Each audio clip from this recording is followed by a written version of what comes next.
ఎలా అనిపిస్తుంది మనలో? ఈ వీడియో మీకు నచ్చినట్లయితే సబ్స్క్రైబ్ చేయండి, కామెంట్ చేయండి, లైక్ చేయండి, షేర్ చేయండి. మన దేశంలో మంకీ పాక్స్ వైరస్ ఒక వ్యక్తికి సోకినట్టుగా వార్తలు విన్నాం.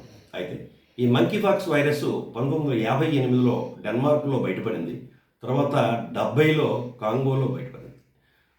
మన ప్రపంచ ఆరోగ్య సంస్థ నివేదిక ప్రకారము ఈ మంకీ పాక్స్ వైరస్ అనేది మన గ్రామీణ ప్రాంతాల్లో ఉండే అమ్మవారు ఆటలమ్మలాగే ఉంటుందని, ఇదంత ప్రమాదకరం కాదని కూడా తెలియజేయడం జరిగింది. అయితే ఈ మంకీ పాక్స్ వైరస్ ఎలా వస్తుంది, దానికి పుట్టిన నేపథ్యం ఏంటుంది నేటి వరకు కనుగొనబడలేదు.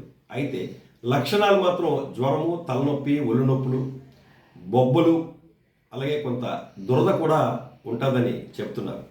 అయితే ఈ వ్యాధి అంటువ్యాధి కానప్పటికీ కూడా ఈ మంకీ పాక్స్ వ్యాధి సోకిన వ్యక్తి వాడిన వస్తువుల నుంచి కానీ, ఆయన శరీరం నుంచి కానీ చీము కానీ, రక్తము కానీ, ఇతర ద్రవాలు ఏమైనా వేరే వ్యక్తికి అంటుకుంటే ఇది వచ్చే అవకాశం ఉంటుందని చెప్పారు.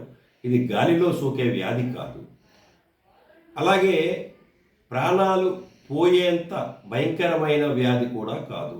కాబట్టి మన ప్రజలెవరూ కూడా ఈ మంకీ పాక్స్ వైరస్కి భయపడాల్సిన పని లేదు. జై శ్రీరామ్.